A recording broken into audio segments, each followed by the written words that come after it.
नमस्कार सर्वांना. दर शनिवारप्रमाणे पुन्हा एकदा आपण एकत्र जमलेलो आहोत. मला असं वाटतं 1-2-3 मिनिट आपल्याला आज उशीर झाला तांत्रिक कारणांमुळे. त्याबद्दल आपण दिलगीर आहोत. पण काळ म्हणजे सापेक्ष आहे, काळ म्हणजे सत्य नाही आहे, याच्याबद्दल आपण बोलतो ना सारखं. त्यामुळे इंडियन स्टँडर्ड टाइम आणि इंडियन स्ट्रेचेबल टाइम याच्याबद्दल किती जोक्स आहेत जगभर, नाही का? अर्थात आपलं तसं नाही आहे. आपण दर शनिवारी त्याच वेळेस सुरू करण्याचा प्रयत्न असतो आपला, आणि होतोही प्रत्येक वेळेस. असं नाही की नाही होत, पण एखाद्या वेळेस होतो उशीर. ठीक आहे, ऑल राईट. अवनीताई, प्लीज गो अहेड. यस्य सर्वे समारंभाः कामसङ्कल्पवर्जितः ज्ञानाग्निदग्धकर्माणं तमाहुः पण्डितं बुधाः त्यक्त्वा कर्मफलासङ्गं नित्यतृप्तो निराश्रयः कर्मण्यभिप्रवृत्तोऽपि नैव किञ्चित् करोति सः निराशीर्यत चित्तात्मा त्यक्त सर्वपरिग्रहः शारीरं केवलं कर्म कुर्वन्नाप्नोति किल्बिषम्.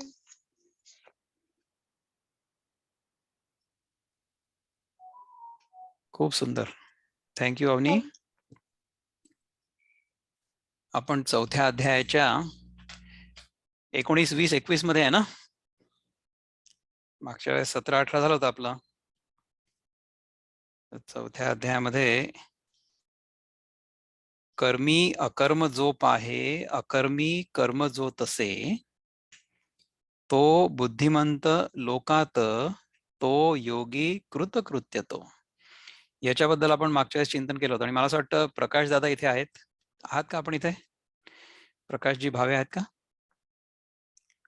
तर मला असं वाटतं तुम्ही हा प्रश्न विचारला होता की आपण कर्म अकर्म विकर्म हे सगळं कसं बघायचं. तर विनोबा भावे, ज्यांचा माझ्या विचारांवर पण प्रभाव आहे आणि ज्यांचं लिखाण किंवा ज्यांचे विचार मला पटतात, त्यांच्या दृष्टीने मी सांगतो, कारण की ते आपले गुरु आहेत. त्यांच्याच गीताईमधनं आपण आत्ता वाचला 18वा श्लोक. कर्मी अकर्म जो पाहे, अकर्मी कर्म जो तसे, तो बुद्धिमंत लोकात, तो योगी कृतकृत्य तो. तर कसं असतं पहा की कार्य कुठलंही जे असतं ना, ते आपल्याला दिसतं, परंतु त्या कार्याच्या मागचं जे कारण असतं ते दिसत नाही. कारण जे असतं ते अव्यक्त असतं आणि कार्य जे असतं ते व्यक्त असतं. तर कुठल्या कारणामुळे काय कार्य सिद्ध होईल हे जर आपण सूक्ष्मतेने विचार केला तरच ते कळू शकतं. इतकं सोपं नाही आहे ते. म्हणजे आपण बघा की मागच्या वेळेस उदाहरण काय घेतलं होतं की समजा आपल्याला एखाद्या जमावाला शांत करायचंय. तो जमाव गोंगाट करत असेल आणि तिथे समजा पोलिसांची व्यवस्था असेल, तर पोलीस भोंगा वाजवून लाऊडस्पीकरवर जोरानी ओरडून, म्हणजे जेवढा गोंगाट असेल त्याच्यापेक्षा जास्त जोरानी आवाज करून लोकांना सांगतील की आता गप बसा, आणि लोक बसतील. ही एक तऱ्हा झाली. कार्य काय आहे? कार्य हे आहे की लोक शांत झाले. म्हणजे आधी एक माणसांचा समूह आहे आणि त्या समूहाला आपल्याला शांत करायचंय, हा उद्देश आहे. दॅट इज द कार्य.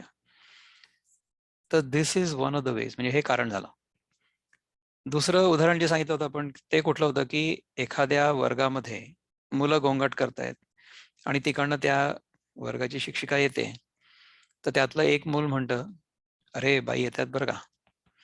तर एवढं ऐकल्याबरोबर किंवा त्या बाईंना बघितल्याबरोबर वर्ग शांत होतो. म्हणजे त्यासाठी करायचं काहीच नाही, बाईंनी केलं काहीच नाही, फक्त त्या बाई तिथे आल्या, तेवढ्यात वर्ग पूर्ण शांत झाला. हे दुसरं टोक आहे, अदर एक्स्ट्रीम. पहिलं एक्स्ट्रीम काय आहे की खूप जोराने गोंगाट केला आणि मग तो आवाज बंद झाला. म्हणजे काय आहे की हिंसा आपल्याला समजा संपवायची असेल तर त्याच्या दुप्पट हिंसा करायची आणि पहिली हिंसा कमी करायची.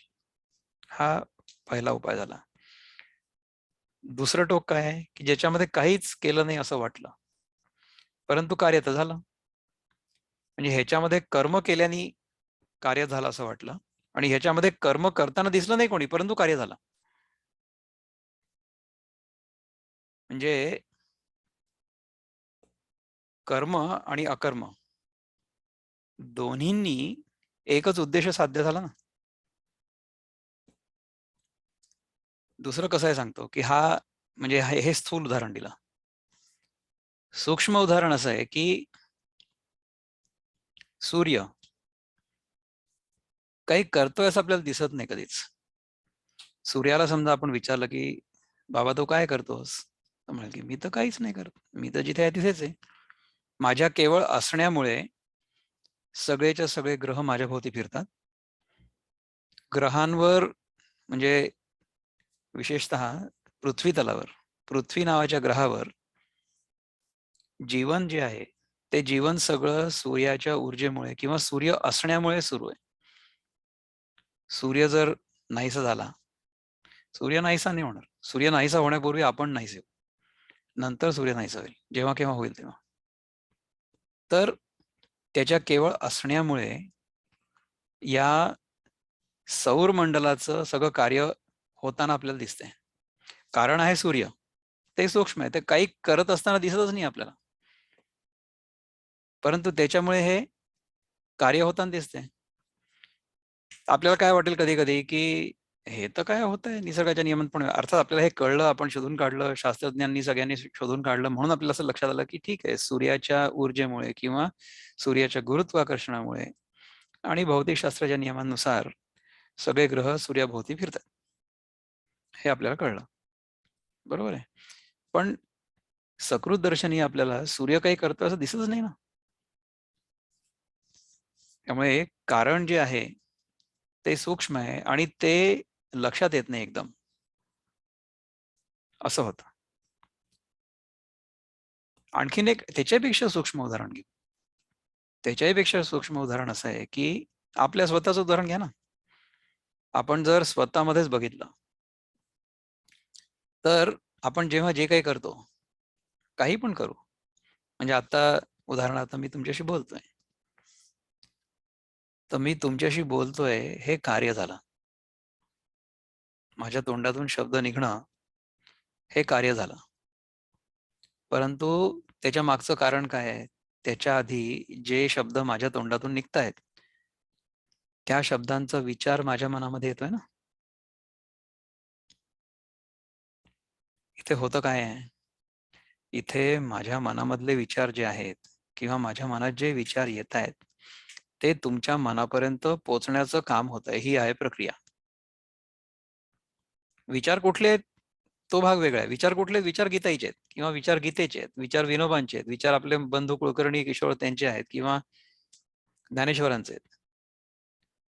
पण ते ह्या वाणीतून तुमच्यापर्यंत पोहोचतायत. तुमच्यापर्यंत काय पोहोचतंय? तुमच्यापर्यंत फक्त ध्वनी पोहोचतोय. तुम्हाला काय ऐकू येत आहे? तुम्हाला केवळ ध्वनी ऐकू येतोय. म्हणजे आजच सकाळी माझं कोणाशी तरी बोलणं झालं, तर मला त्यांनी सांगितलं की मला म्हणे तुमचं मराठी फार कठीण पडतं समजायला. मी म्हटलं की जर हे मराठी कठीण असेल, तर मग कठीण मराठी काय आहे ते मला समजावून सांगा. कठीण म्हणजे खूपच कठीण. आपण जितकं सोपं करून सांगण्याचा प्रयत्न करता येईल तेवढं करतोय. बरोबर आहे.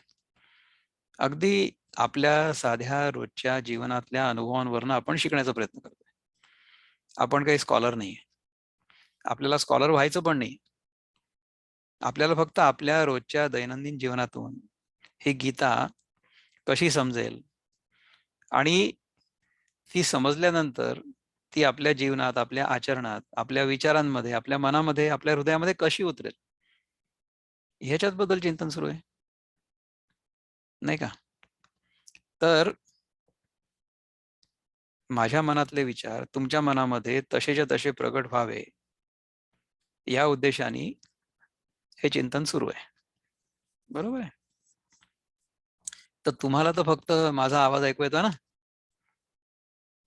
किंवा मला देखील माझाच आवाज ऐकू येतोय. ऐकू जे येत आहे तो ध्वनी आहे, परंतु त्या शब्दांच्या मागे विचार आहे. तो विचार सूक्ष्म आहे. बरोबर आहे. तो विचार झालं कारण आणि शब्द झाले कार्य, असं झालं. ठीक आहे. त्या विचारांच्याही मागे जाऊ आपण. त्या विचारांना जाणणारा कोण आहे? त्या विचारांना जाणणारा जो आहे तो मी आहे, असं मला वाटतं ना. तर जो मी आहे तो त्याचं कारण आहे आणि विचार हे त्याचं कार्य आहे. आपण सूक्ष्म सूक्ष्म होत चाललोय. We are becoming more and more subtle. आत आत चाललोय. आपल्या स्वतःचाच अनुभव आहे. आपल्याला काही खूप पुस्तकं नाही वाचायची आहेत, आपल्याला खूप स्कॉलर नाही बनायचंय. आपल्याला फक्त स्वतःच्या अनुभवाचा विचार करायचा आहे आणि त्याच्यातून समजून घ्यायचंय की अकर्म, कर्म आणि विकर्म हे कसं काय समजता येईल आपल्याला. तर कर्म जे आहे किंवा जे कार्य आहे ते स्थूल रूपाने आपल्याला दिसू शकतं. So the effect can be seen, effect is manifest, but the cause is not manifest. The cause is subtle, effect is gross. Gross म्हणजे स्थूल, दिसू शकेल आपल्याला, प्रत्यक्ष इंद्रियांनी ज्याचा अनुभव घेता येईल ते आपण म्हणू स्थूल. आणि त्याचं जे कारण आहे ते कारण जे ते सूक्ष्म आहे, ते जरा समजून घ्यावं लागतं. कधी कधी त्या कारणाचा अनुमान आपल्याला काढायला लागतं. म्हणजे we have to infer the cause from the effect. म्हणजे जे क्लासिक उदाहरण देतात ना वेदांतामध्ये, की समजा तुम्हाला त्या डोंगराच्या पलीकडे धूर दिसला, तुम्हाला फक्त धूरच दिसतोय, तर तुम्ही अनुमान काय काढाल की तिथे कुठेतरी आग लागलेली असली पाहिजे. बरोबर आहे. म्हणजे अग्नी आणि धूर ह्यांचा कार्यकारण भावानी एक संबंध आहे, जो नियम आहे, जो सिद्धांत आहे. म्हणजे आग लागलेली असल्याशिवाय धूर नाही निघू शकत, हा सिद्धांत आहे. म्हणजे धुरासाठी धूर हे कार्य झालं आणि अग्नी हे कारण झालं. म्हणजे काय असतं की कार्यावरून कारण असलंच पाहिजे अशी सिद्धता होते, असं सिद्ध होतं कार्य आणि कारण. तर माझ्या मनात जे विचार आहेत ते आहे कारण, आणि बाहेर तुम्हाला जे शब्द ऐकू येतात, माझ्या तोंडातून जे शब्द निघतात ते आहे कार्य. बरं, ते विचार आहे कार्य आणि त्याच्या मागे मी जो आहे विचार करणारा तो आहे कारण. ठीक आहे. तर तो जो मी आहे विचार करणारा, चेतन, सेन्शियंट, मी करतो विचार असं मला वाटतं ना. तर हा जो मी आहे तो कोण आहे, ह्याचा हा सगळा विचार आहे. म्हणजे आपण कारण आणि कार्य, कार्य आणि कारण ह्या दोन्हींच्या अनालिसिसनी समजा आतपर्यंत पोचलो, ह्याचं विश्लेषण जर आपण केलं हळूहळू हळूहळू करत करत, आणि आपण जर आत आत आत आत आलो, तर आपल्याला असं लक्षात येईल की मी जो चेतन आहे तो चेतन देखील एका शुद्ध चैतन्यामुळे प्रकाशित आहे. आणि हा जो चेतन आहे, हा चेतन जी अचेतन वस्तू आहे ती ग्रहण करतोय, त्याचा विचार करतोय. That is what is happening. तर आपण जर अशा प्रकारे विश्लेषण करत करत आत आत आत आत येत गेलो, तर शेवटी जे उरेल ज्याचं काही कारण नाही, जे विनाकारण आहे, ज्याचं कारण काहीच नाही, the original cause. That original cause is called God. त्याला आपण ईश्वर म्हणतो. पण आपण काय शिकलो आहोत की जो ओरिजिनल कॉज आहे ईश्वर, तो देखील शुद्ध चैतन्यावर मायेचा अध्यारोप झाल्यानंतर जे दिसतं ते आहे ईश्वर. ही आपल्या मनाची कल्पना आहे. आपलं वेगळेपण, आपला जीवभाव ही आपल्या मनाची कल्पना आहे. जगाचं सत्यत्व, म्हणजे जग सत्य आहे असं आपल्याला जे वाटतं, ती आपल्या मनाची कल्पना आहे. म्हणजे जीव, जगत आणि ईश्वर या तीनही गोष्टी आपल्या मनाच्या कल्पना आहेत. जर आपण स्वतःला वेगळा जीव आणि वेगळा देह मानलो, तर हे जग आपल्यापेक्षा वेगळं आणि सत्य आहे असं वाटतं. म्हणजे ज्या गोष्टीला आपण आपल्या इंद्रियांच्या मार्फत ग्रहण करतो, मनाच्या मार्फत ग्रहण करतो आणि त्याला एक नाव देतो, म्हणजे जी वस्तू ग्रहण होते ती रूप, आणि त्याचं जे नाव आहे आपल्या मनामध्ये ते नाम. तर हे नाम आणि रूप असं कॉम्बिनेशन जेव्हा असतं तेव्हा त्याला म्हणतात जगत. जगत इज बेसिकली नामरूपाचा अध्यारोप शुद्ध चैतन्य. So the pure bliss or the pure consciousness. Pure consciousness is pure bliss. Pure consciousness is pure existence. Pure consciousness is pure awareness.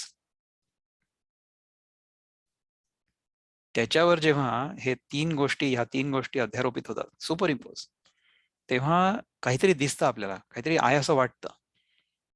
That is called जगत, जीव and Ishwar. So these three things appear as three different entities when the truth, when the reality is superimposed by three different things.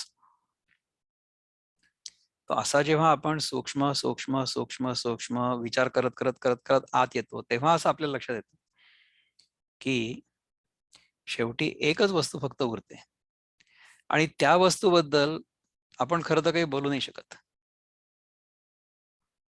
कारण की ती बोलण्याच्या, समजण्याच्या, अनुभव करण्याच्या पलीकडची गोष्ट आहे. तो केवळ अनुभव मात्र आहे. तिथे अनुभव करता नाहीये. शुद्ध चैतन्यामध्ये अनुभव करता नाहीये, केवळ अनुभव आहे. जोपर्यंत माझ्या मनात अशी कल्पना आहे की मी अनुभव करतोय, मी आनंदात आहे, अशी जोपर्यंत माझ्या मनामध्ये कल्पना आहे, as long as I am enjoying my bliss, there is still an enjoyer who is enjoying the bliss.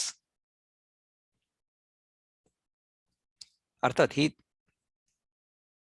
उपांत्य अवस्था आहे. उपांत्य अवस्थेमध्ये आनंदात राहील माणूस नेहमी, परंतु मीपणाची जी भावना आहे ती संपूर्णपणे नष्ट झालेली नसेल. मी आनंदात आहे हे वाटत राहील. त्याच्या पलीकडे हा जो मी आहे, जो आनंदात आहे, तो नाहीसा झाला, तो जेव्हा नाहीसा होईल तेव्हा फक्त आनंद उरेल. तो खरा आनंद आहे. तोपर्यंत फक्त सुख आहे, आनंद नाही आहे. तर जेव्हा आपण कार्य, त्याच्यापासून कारण, ह्या विश्लेषणात मागे मागे मागे मागे मागे मागे येतो, तेव्हा असं लक्षात येतं की जे मूळ कारण आहे त्याला जे सपोर्ट करत, जे शुद्ध चैतन्य, ते सत्य आहे. आणि खरं तर तेच आपलं खरं स्वरूप आहे. परंतु तिथपर्यंत आपण जात नाही, कारण की आपल्या मीपणाची जी भावना असते ना, ती गळून पडणं फार कठीण आहे, फार कठीण आहे. त्याच्यासाठी अर्थात जोपर्यंत तो अनुभव येत नाही, जोपर्यंत आपल्यामध्ये मीपणाची भावना आहे, तोपर्यंत आपल्याला अनेक गोष्टी करत राहणं आवश्यक आहे. परंतु एखाद दिवशी भगवंताच्या कृपेने जागृतावस्थेमध्ये देखील ती भावना गळून पडेल. आपली तशी तर मीपणाची भावना रात्री गळून पडतेच. जेव्हा आपण झोपतो तेव्हा झोपेमध्ये ती गळून पडते, रोजच पडते. आणि म्हणून आपल्याला त्या आनंदाचा अनुभव येतो, ज्याच्यामध्ये तो मी नाहीसा होतो. तो आनंद घेणारा किंवा सुख मिळवणारा जो मी आहे, जागृतावस्थेमधला तो जेव्हा नाहीसा होतो तेव्हा निद्रावस्था सुरू होते ना. जेव्हा आपण झोपतो तेव्हा जागेपणामधला विक्रम पत्रकीने झोपत नाही काही. जागेपणामधला विक्रम पत्रकीने फक्त जागेपणातच आहे. झोपेतला जो विक्रम पत्रकीने आहे, इनफॅक्ट झोपेमध्ये विक्रम पत्रकीने नाहीच आहे. झोपेमध्ये आपल्याला काय माहिती असतं की आपण कोण आहोत, आपण कुठे आहोत, आपण केव्हा आहोत. आपल्याला काळाचं भान नसतं, आपल्याला स्थळाचं भान नसतं आणि आपल्याला वस्तूचं भान नसतं, नाही का. We are beyond time, space आणि ऑब्जेक्ट. टाइम, प्लेस आणि ऑब्जेक्ट, राईट. सो स्थळ काळाच्या पुढे गेलेलो असतो आपण तेव्हा झोपेमध्ये. तर त्या अवस्थेला बघणारा कोण आहे किंवा त्या अवस्थेला चैतन्य देणारा कोण आहे? तो मी आहे. तर कार्य आणि कारण याच्यामध्ये कारण जे असतं ते सूक्ष्म असतं आणि कारण आपल्याला सहजपणे लक्षात येत नाही. पुष्कळदा असं असतं की जसं पहिल्यांदा सांगितलं की कारण कधी कधी दिसेल पण कधी कधी नाही पण दिसणार. कारण इज मोर सटल. ठीक आहे. तिसरं जे विकर्माचं आहे त्याच्यामध्ये विनोबा काय म्हणतात की जेव्हा आपण जे काही करत असतो, जे काही करत असू त्याच्यामध्ये आपलं मन जोडतो तेव्हा ते कर्म करत असून देखील आपल्याला ते कर्म करतो आहोत असं वाटत नाही. म्हणजे कर्म घडतं आपल्याकडनं, परंतु ते कर्म करणारा जो कर्ता असतो ना, तो ते कर्म करत असताना त्याच्यामध्ये स्वतःला विसरून जातो.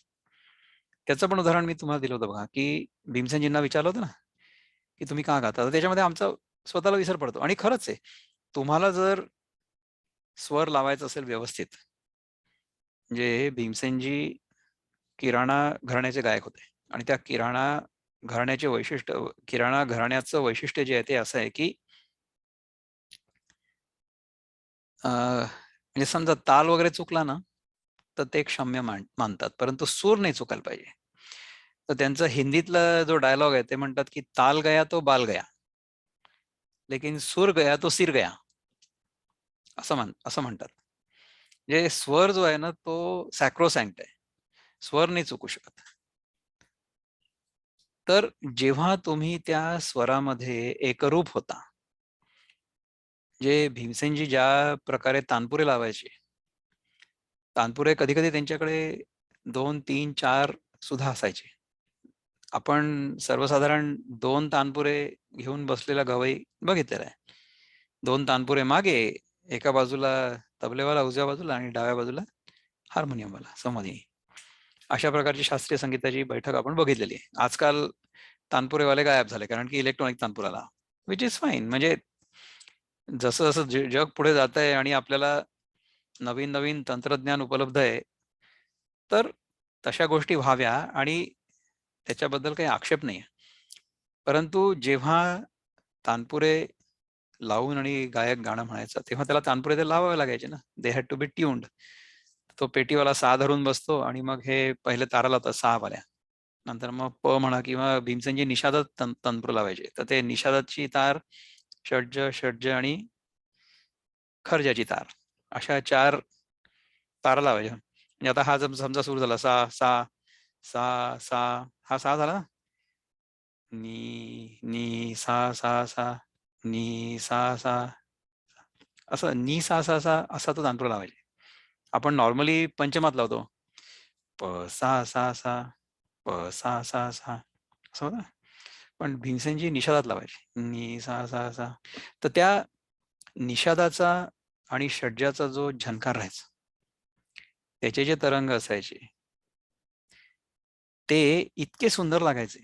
आणि दोन्ही तानपुऱ्यांमध्ये म्हणजे आता आपण लहानपणी फिजिक्समध्ये असा एक प्रयोग केला असेल पहा, की समजा एक ट्युनिंग फोर्क आपण हलवला म्हणजे व्हायब्रेट केला, तर दुसरा ट्युनिंग फोर्क जर त्या सेम फ्रिक्वेन्सीचा सेम व्हायब्रेशन असेल तर तो आपोआप हलायला लागतो. तसं असायचं भीमसेनजींचं, की तुम्ही तानपुरा छेडला की तो तानपुरा आपोआप वाजायला लागायचा.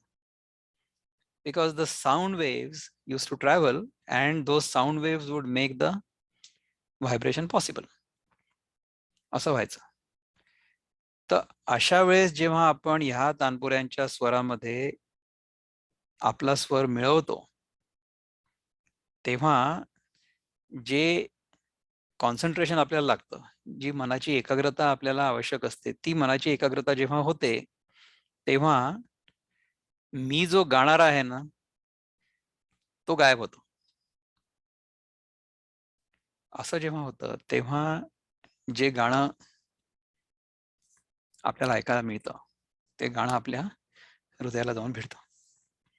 तर अशा प्रकारचे होते आपले भारतरत्न भीमसेनजी. त्यांचं गाणं आपण अनेक वेळा ऐकलेलं आहे. म्हणजे मी तर लहानपणापासून ते ते ऑलमोस्ट 80 वगैरे असेपर्यंत रेग्युलरली ऐकलेलं आहे. जेव्हा जेव्हा ते गायचे तेव्हा, म्हणजे मला जेव्हा जेव्हा संधी मिळाली तेव्हा तेव्हा मी ऐकलं. नाही तर मग इंटरनेटवर तर आता असंख्य तासांचं त्यांचं रेकॉर्डिंग आहे अवेलेबल. आपण केव्हाही ऐकू शकतो.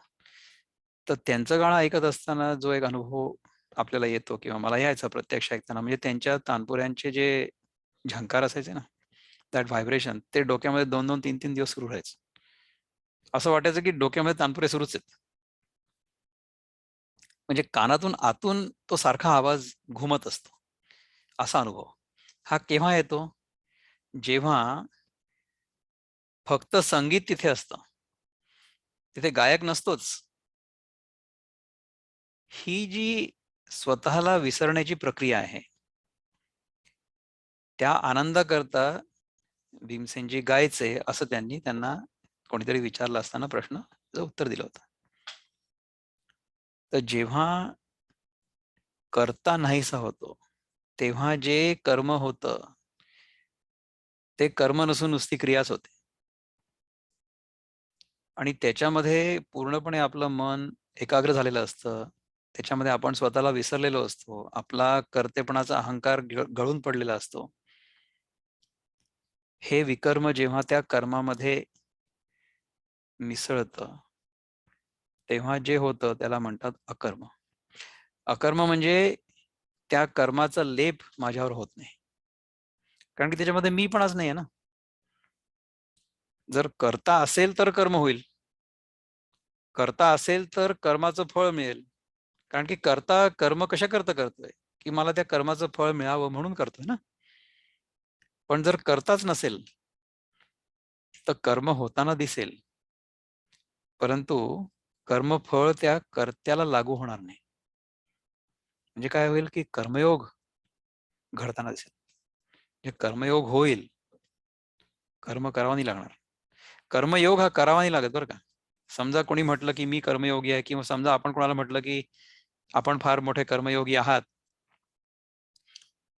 तर दॅट इज नॉट करेक्ट.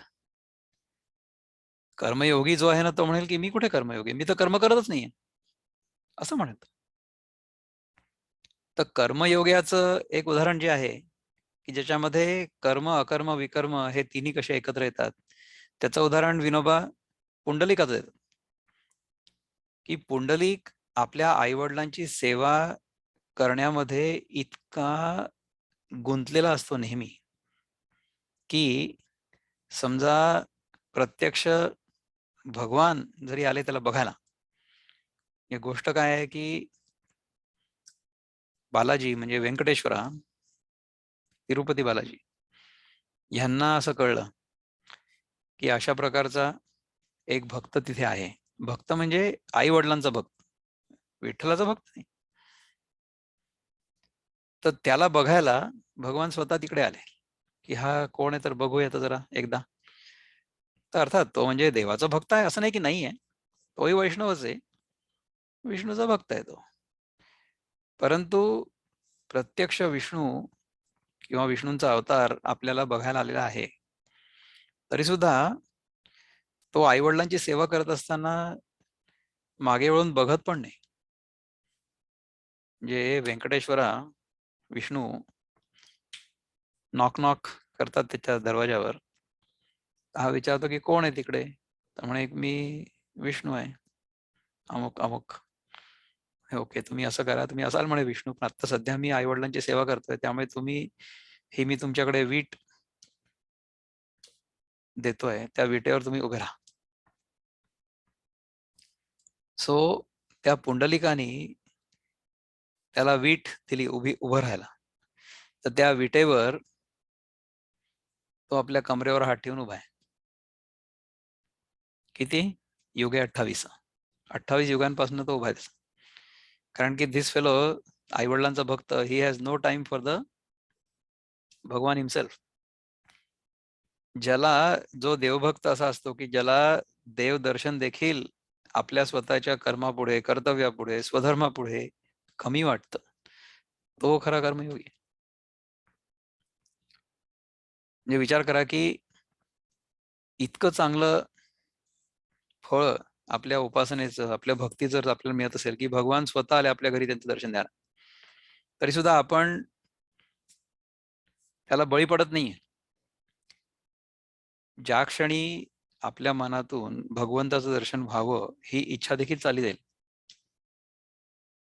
त्या क्षणी भगवंत प्रगट होतील तिथे. Because he will have no choice. कारण की इथे भगवंताच्या व्यतिरिक्त दुसरं काही नाहीच. There is nothing other than Bhagwant. Is only Bhagwant. आपण जर ते ओळखलं नाही तर आपल्यासारखे दुर्दैवी आपणच आहे. तर हे कर्मयोगाचं उदाहरण आहे, ज्याच्यामध्ये कर्म आणि विकर्म म्हणजे आपलं पूर्ण मन सगळं त्या कर्मामध्ये ओतलेलं आहे. त्यामुळे मी कर्म करतो आहे अशी भावनाच गळून पडलेली. दॅट इज कर्म, विकर्म आणि अकर्म. तर ज्याला हे कळलं की कर्म आणि अकर्म ह्या दोन्ही गोष्टी एकच आहे, म्हणजे जो कर्ता असून देखील, म्हणजे कर्ता आहे असं वाटत असलं तरी देखील तो जो कर्ता नसतो तो परमात्मा आहे. आणि ते आपलं खरं स्वरूप आहे. Because of its power we are doing whatever we are doing. म्हणजे त्या शुद्ध चैतन्याच्या शक्तीमुळे आपण हे सगळं करतो आहोत, जे काही करतो आहोत ते आपण स्वतः करतो आहोत अशी जर भावना आपल्या मनामध्ये आपण ठेवली, तर मग त्याचे बरे वाईट परिणाम आपल्याला भोगायला लागतील. म्हणजे कसं होईल की समजा माझ्या मनात असं वाटलं, मला असं वाटलं ॲज अन इंडिव्हिज्युअल, विक्रम पत्रकने, इफ आय फील की मी हे जे सगळं बोलतो आहे ते लोकांना आवडावं किंवा लोकांनी ॲप्रिशिएट करावं आणि मग मला सांगावं आणि मग मला बरं वाटेल, तर ही चुकीची कल्पना आहे किंवा चुकीची इच्छा आहे. त्याच्यामध्ये मी पण आहे. परंतु जेव्हा हे होतंय, जेव्हा हे घडतंय, तेव्हा माझ्यातनं आनंद प्रगट होतो आहे किंवा नाही, ह्याच्याकडे जर माझं लक्ष असेल आणि केवळ आनंद प्रगट करण्यासाठीच हे जर होत असेल, आनंद मिळवण्यासाठी नाही, प्रगट करण्यासाठी, तरच जे होतंय ते भगवंताच्या कृपेने चांगलं होईल, नाही तर नाही होणार. असं आहे. प्रकाशजी, आपण आहात का ते? आपल्याला काही प्रश्न असेल तर आपण विचारू शकता. प्रकाश भावे, आतापर्यंत आपलं हे जे चिंतन झालं, हो. बोला ना. नाही, मला एक प्रश्न नेहमी पडायचा की जग हे नामरूपात्मक आहे असं सर्व संत म्हणतात, आपणही म्हणतो.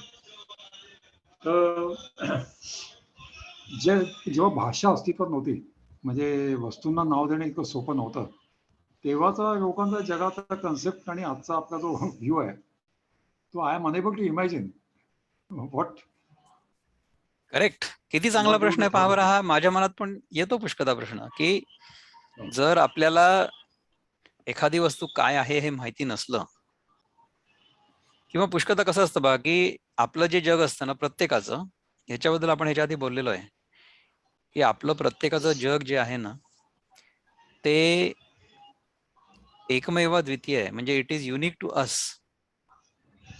आपल्या जगामध्ये जे आहे ते सगळ्यांच्या जगामध्ये नाहीये. इतर म्हणजे लोकांच्या तुमच्या जगामध्ये जगात जे जे काही आहे ते असेल ते माझ्या आपल्या जगात नाही. जगामध्ये नाहीये. There are certain common things ज्याच्याबद्दल सामान्य ज्ञान आपल्या सगळ्यांना आहे. म्हणजे कसं आहे की जगामध्ये समजा आता आपण म्हटलं की ही डब्बी आहे, ह्या डब्बीला माहित नाही की ही डब्बी आहे, ह्या डब्बीला आपण म्हटलं की ही डब्बी आहे. ठीक आहे ना. तर सगळ्यांनी जेव्हा आपण डबी म्हटलं आणि then there is a reference की ही वस्तू आणि डबी हा जो ध्वनी आहे दे आर कोरिलेटेड, तेव्हा आपल्याला वस्तूंचं ज्ञान होतं. That is how it is, नाही का? आणि ज्यांना मराठी येत नसेल त्यांना त्यांच्यासाठी हा शब्द वेगळा असेल. म्हणजे for them they will say की दिस इज ए बॉक्स किंवा बॉटल किंवा व्हॉट एव्हर, ते जे काही त्यांना त्या वस्तूबद्दल त्यांच्या मनामध्ये जे नाव असेल ते. आणि मग एका समूहाच्या लोकांनी समजा ते नाव ऍक्सेप्ट केलं की ठीक आहे ह्या वस्तूला हे म्हणतात, मग त्याचं नाव झालं ते. तर ही वस्तू बाहेर आहे परंतु नाव आपल्या आत आहे. तर ज्या ज्या वस्तूबद्दल ही वस्तू आणि त्याचं नाव माझ्या आत असं नामरूप आहे, नामरूपात्मक जे जे आहे everything, anything and everything, that नामरूपात्मक is called Jagat. So whatever has a name and a form, when name and form are superimposed on the ultimate truth, what appears is called Jagat. ही जगताची definition आहे, नामरूपात्मक जगत. जेव्हा आपण नामरूप अध्यारोपित करतो शुद्ध चैतन्यावर, शुद्ध चैतन्यामध्येच जीव म्हणजे अनुभव करणारा आणि ज्याचा अनुभव होतो आहे ते म्हणजे जग, ह्या दोन गोष्टींचं द्वैत आपोआप तयार होतं. आणि जगामध्ये ज्या सगळ्या घडामोडी घडत आहेत त्या सगळ्या घडामोडी विशिष्ट नियमांनुसार घडत आहेत. हे आपल्याला जर आपण सूक्ष्मतेने विचार केला किंवा निरीक्षण केलं तर लक्षात येईल. ऑब्वियस आहे, it is as obvious as the sun. सूर्यप्रकाश एवढं स्वच्छ आहेत की ह्या जगातले सगळे व्यवहार विशिष्ट नियमांनुसार होत आहेत. तर ते नियम ज्या शक्तीमुळे होतात, ते नियम ज्यांनी बनवले असं आपल्याला वाटतं त्याला ईश्वर म्हणतात. म्हणजे ईश्वराला आपण नाम दिलं ना, ईश्वर इज ए नाम इन अवर माइंड. आणि समजा आपण एखादी कृष्णाची मूर्ती किंवा रामाची मूर्ती किंवा गणपतीची मूर्ती ही ठेवली तर तो ईश्वर झाला. तर ते रूप बाहेर आहे आणि नाव आपल्या आतमध्ये. पण ती दगडाची मूर्ती म्हणजे ईश्वर आहे का? नाही, ऑब्व्हियसली नाही. दगडाच्या मूर्तीमध्ये त्या ईश्वराचं जे तत्व आहे, तो principle of Ishwar is condensed or is manifested or is solidified. त्या ईश्वराचं आपण त्या मूर्तीमध्ये स्थूल रूपात स्वतःच्या सोयीसाठी आवाहन केलं. आता प्रत्येक दगड काही मारुती नसतो, प्रत्येक दगड काही गणपती नसतो, पण जेव्हा त्या दगडाला शेंदूर लावतात ना, तेव्हा त्याच दगडाविषयी आपल्या मनामध्ये ईश्वरत्व निर्माण होतं. सो ईश्वरत्व, ईश्वराबद्दल भक्ती, त्याची उपासना, ह्या सगळ्या गोष्टी आपल्या आतमध्ये होतात, बाहेर काही नाही. ज्यांना त्या मूर्तीमध्ये आस्था नसेल ते लोक ती मूर्ती तोडून टाकतात, त्याच्याबद्दल भांडणं होत नाही का? तर जर आपल्याला लहानपणापासून शिकवलेलं असेल की मूर्तीची पूजा, आता पहा की ह्याच्यामध्ये आपण कार्यकारण कसं बघू शकतो पहा बरं. की आपल्याला असं दिसतंय, दृश्य काय आहे की एका दगडासमोर किंवा एखाद्या मूर्तीसमोर एखादी व्यक्ती बसलेली आहे आणि ती व्यक्ती त्या दगडाला, त्या मूर्तीला देव समजून नमस्कार करते, उपासना करते, काय करते ते व्हॉट एव्हर. ठीक आहे, आपल्याला दृश्य हे दिसतंय की एक माणूस बसलाय, त्याच्यासमोर एक दगडाची मूर्ती आहे आणि काहीतरी सुरू आहे. That is all we watch, isn't it? परंतु तो दगड म्हणजे देव आहे का? दगड म्हणजे देव नाहीये. या माणसाच्या मनातली जी भावना आहे, ती भावना त्या दगडाला किंवा त्या मूर्तीला देवत्व प्रदान करते. तर ती भावना आपल्याला कशी दिसेल? ती नाही दिसत. ते कारण आहे. आणि बाहेर बसून आपण जे करतो आणि जे दिसतंय दॅट इज कार्य. तर जर आपल्या मनामधली भावना बरोबर असली तर आपलं जे स्थूल कार्य आहे ना ते बरोबर होईल किंवा बरोबर झाल्याचं दिसेल. कार्यापेक्षा ती भावना जास्त महत्वाची. आपण ह्याचंही उदाहरण बघितलं होतं की समजा आपण नुसतं बघितलं की एखादा माणूस दुसऱ्या माणसाचं पोट फाडतोय एखाद्या धारदार शस्त्राने, तर वी सेड की 999,000 टाइम्स आउट ऑफ 1 मिलियन 10 लक्षापैकी 9,99,999 वेळा जी व्यक्ती हातात धारदार शस्त्र घेऊन दुसऱ्या व्यक्तीचं पोट चिरते, फाडते, ती त्या व्यक्तीचा जीव वाचवण्याचा प्रयत्न करते through surgery. So the intention behind the action defines whether that action is good or bad. तर कार्य आपल्याला दिसतंय की हे असं होत आहे, परंतु त्याचं कारण काय आहे? कारण फार महत्वाचं. So we need to make sure that the कारण, the intention behind what we do is pure. असं जेव्हा होतं तेव्हा आपल्या हातून जे कर्म घडतं ते कर्म समष्टीच्या कल्याणासाठी असतं, ते स्वार्थासाठी नसतं. कारण आपण स्वतःला वेगळं मानणं बंद करतो. आपण आपलं जे काही कर्म करतो, जे काही कार्य करतो ते सगळं इतरांच्या कल्याणासाठी, सगळ्यांच्या कल्याणासाठी, इतरांच्या म्हणजे सगळ्यांच्या कल्याणासाठी, ज्याच्यातनं सगळ्यांचं हित होईल अशा प्रकारचंच कर्म फक्त आपल्या हातून घडतं. अशा प्रकारचं करावं नेहमी. आता पण सगळ्यांनाच ते तसं वाटेल असं नाहीये बरं का. म्हणजे कधी कधी असं वाटेल की आता अर्जुनाने जे कर्म केलं ते कर्म दुर्योधनाच्या दृष्टीने पाहिलं तर ते चांगलं नव्हतं. Isn't it? So he was at the receiving end. Duryodhan was at the receiving end of whatever karma Arjun was doing. त्यामुळे अर्जुनाचं कर्म समष्टीच्या दृष्टीने जरी कल्याणकारी असलं तरी सुद्धा दुर्योधनाच्या दृष्टीने त्याच्या वैयक्तिक दृष्टीने अकल्याणकारी होत. तसा विचार आपण नाही करू शकत. त्याच्यासाठी आपल्याला पुष्कळ चित्त शुद्ध करावं लागतं. Then we understand these things more clearly. असं होतं. तर नामरूपात्मक जगत, रूप बाहेर असतं, नाम आतमध्ये असतं. आणि आपण ह्या जगामध्ये काय करतो आहोत, ह्या जगाचा आपण उपभोग घेतो आहे की या जगाचा उपयोग करतोय, तो कशा करता करतोय? स्वतःच्या स्वार्थासाठी, स्वतःच्या सुखासाठी, स्वतःच्या शरीर सुखासाठी, स्वतःच्या मानसिक स्वास्थ्यासाठी, की सर्वांच्या कल्याणासाठी? ह्याच्यावरून जे आपण करू ते कर्म योग्य किंवा अयोग्य हे ठरेल. असं होईल.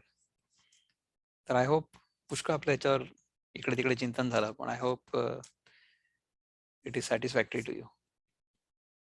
दीपक, आपण आपला हात वर केलाय. Go head, unmute yourself. हो, ऍक्च्युली प्रकाश भावेंनी जे प्रश्न विचारले त्याच्यावर कंटिन्युएशन मध्ये मला ऍक्च्युली दोन गोष्टी तुम्ही सांगितल्या त्या समजल्या आहेत आणि तिसऱ्या गोष्टीमध्ये जरा कन्फ्युजन आहे. ओके. तो हा की तुम्ही सांगितलं जगत, परमात्मा, जगत आणि जीव याच्यावर काही ना काही आपण ओव्हरलॅप केलं किंवा फॉर एक्झाम्पल परमात्मावर आपण जर क्वालिटीज ओव्हरलॅप केल्या तर इष्ट बनतो किंवा राईट. आणि परमात्म्यावर जर नाव आणि फॉर्म डिफाईन झालं किंवा आपण अध्यारोपित केलं दॅट इज जगत. तर दॅट इज जगत. पण जीवाचं मला समजलं नाही. हा, जीवाचं जे आहे ते पंचकोश आहे. सी व्हेन ऑल द पंचकोश, पंचमहाभूत नाही, पंचकोश. When Panchakosh are superimposed on the supreme reality, what appears is Jiva. See, आपल्याला आपला जीवभाव किंवा आपण वेगळा जीव आहोत हे असं का बरं वाटतं? कारण की there are 5 layers, 5 sheets. हा अन्नमय कोश. त्याच्यापेक्षा सूक्ष्म म्हणजे प्राणमय कोश, द एनर्जी बॉडी. त्याच्यापेक्षा सूक्ष्म म्हणजे मनोमय कोश. त्याच्यापेक्षा सूक्ष्म म्हणजे विज्ञानमय कोश, म्हणजे आवर सेन्स ऑफ डुअरशिप. आणि त्याच्या पलीकडे विज्ञानमय आनंदमय कोश, म्हणजे that is the sense of enjoyership. करता आणि भोगता. पहिलं शरीर, नंतर मग प्राण, मग त्याच्यानंतर मन, त्याच्यानंतर कर्ता भावना आणि त्याच्या पलीकडे कर्तृत्व आणि भोक्तृत्व. So my sense of doership and my sense of enjoyership, ह्या 5 गोष्टी जेव्हा अध्यारोपित होतात, these are the 5 sheets. So when these 5 sheets are superimposed on the same reality, what appears is a jiva. That is what you and I are when we are in the waking experience. We are experiencing each other as apart from each other. आपल्याला आपण वेगळे आहोत असा अनुभव येतोय जागेपणी, तो येईलच, यायला पाहिजे, आणि त्यावर हे सगळं जग आणि व्यवहार आधारित आहे, असायला पाहिजे. आणि आपण इन एसेन्स एक आहोत ह्याची जाणीव आपल्याला नेहमी आपल्या आतमध्ये असायला पाहिजे. मग काय होईल की मग आपण पलीकडच्या व्यक्तीला तसंच वागवू जसं त्या व्यक्तीने आपल्याला वागवावं असं आपल्याला अपेक्षित आहे. So we will treat others the way we want them to treat us. That is the golden rule. Do unto others as you would be done by. This sense of morality or this sense of propriety in mutual relationships will manifest itself because of this understanding की मी essentially तुझ्यापेक्षा वेगळा नाही. त्यामुळे तुझ्यासोबत माझा जो व्यवहार होईल जागृत अवस्थेमध्ये तो ह्या गोल्डन रूलवर आधारित असेल. That is jiva. Jiva is the superimposition of 5 पंचकोशas, 5 sheets on that same reality. Clear आहे? हो, आता लक्षात आलं. हे पंचकोश लक्षात नव्हतं माझ्या. आणि हा. दुसरा मेन प्रश्न असा आहे मला, आपण मराठीत नेहमी बोलताना हा फ्रेज नेहमी यूज होतो, कर्ता आणि करविता. हा वर्ड यूज होतो, कर्ता आणि करविता. आणि असं दिसतं की ध्यानमध्ये असताना कर्ता गायब होतो किंवा कर्ता नाहीसा होतो आणि कार्य राहतं. तर करविता तर ते काय आहे, म्हणजे काय संदर्भ आहे तो मला समजला. म्हणजे ओके, कर्ता आणि करविताचं अगदी साधं उदाहरण देतो. व्हेरी सिम्पल एक्झाम्पल, की समजा माझ्या हाताने मी ही डब्बी उचलली, राईट? तर what you will notice or observe की ह्या हाताने ही डब्बी उचलली गेली. तो डब्बी उचलणारा जो हात आहे तो कर्ता आहे, परंतु त्या हाताला चालना देण्याचं जे काम होतंय किंवा त्याच्या मागचा जो विचार आहे की माझ्या मनामध्ये जी इच्छा आहे की हा आता आपण उचलावा, तो करविता आहे. You see what I am saying? So I am the करविता of the hand which is the कर्ता in this particular example which is holding this डब्बी. असं झालं. ठीक आहे. तर आता आपण जे काही काम करतो जगामध्ये ते आपल्याला कशामुळे त्याची प्रेरणा होते?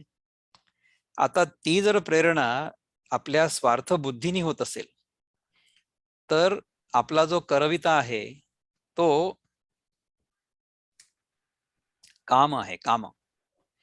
आणि जर आपण जे काही करत असू त्याचा जो करविता आहे तो जर निस्वार्थ बुद्धीने आपल्याला काम करायला प्रेरित करत असेल तर तो करविता म्हणजे श्याम आहे. So we have to figure out की आपला जो करविता आहे तो काम आहे की श्याम आहे.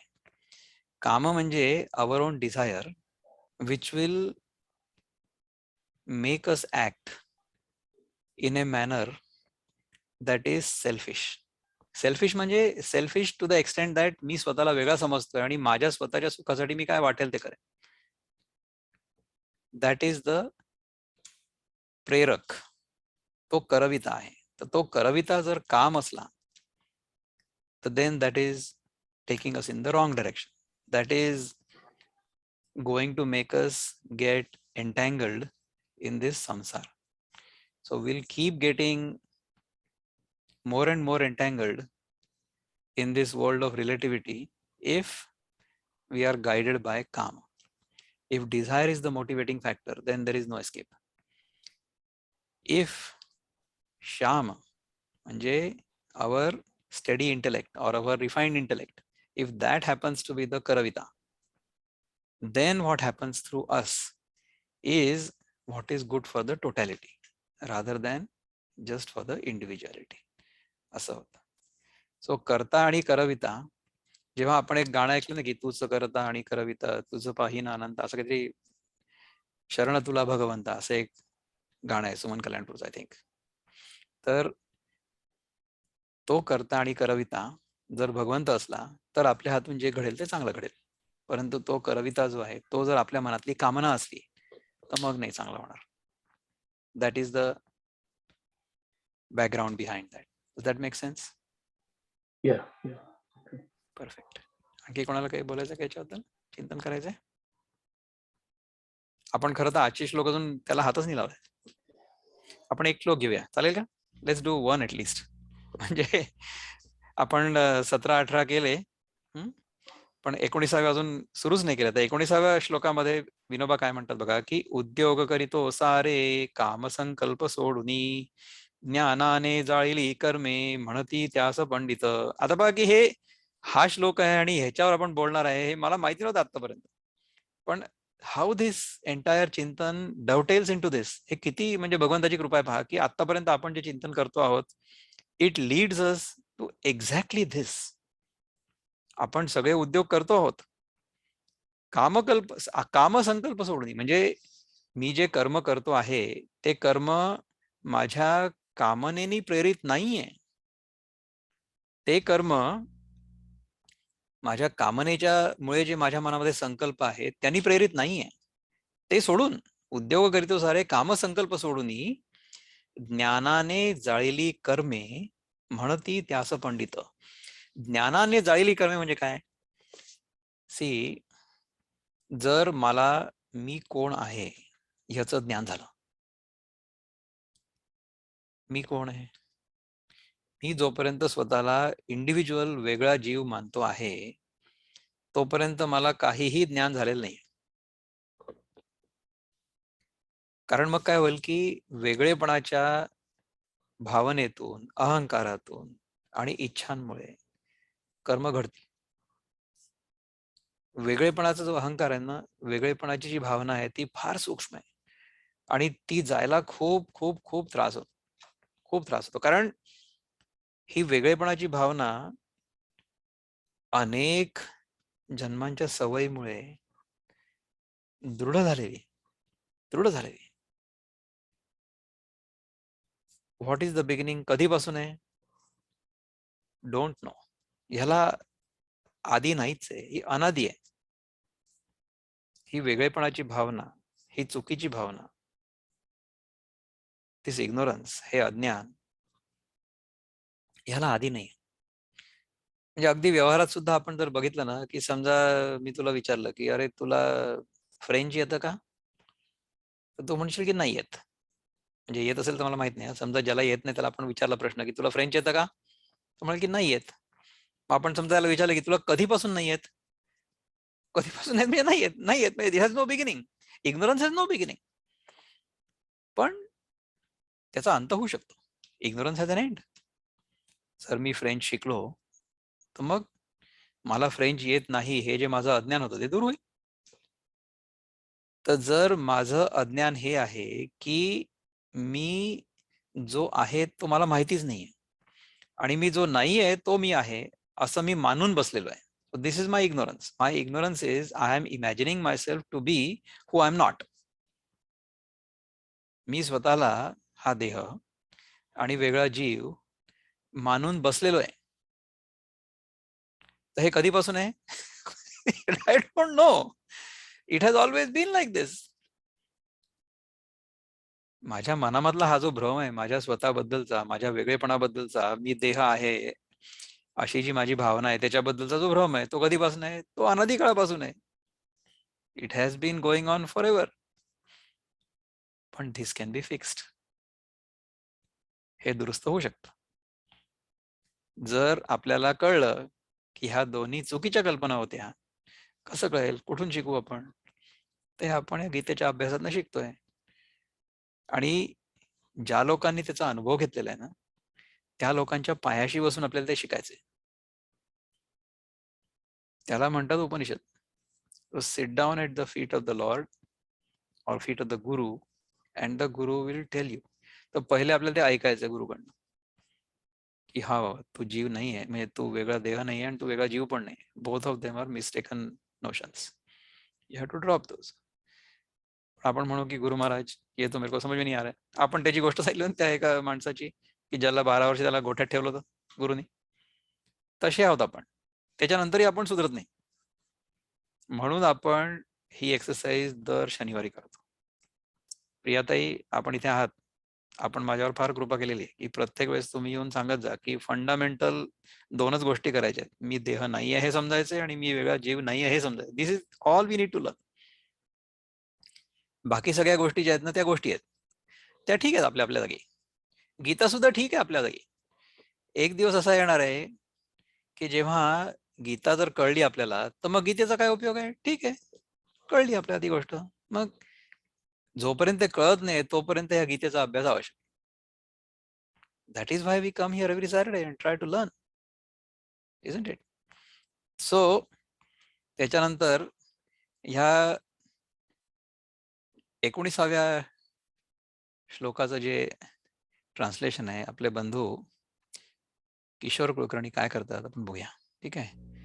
कर्म ज्याचे होय फलाशे विना, नसे काही भविष्याची कल्पना, त्यासी जाणकार ज्ञानी म्हणती, ज्ञानाग्नीत त्याची कर्मे जळती.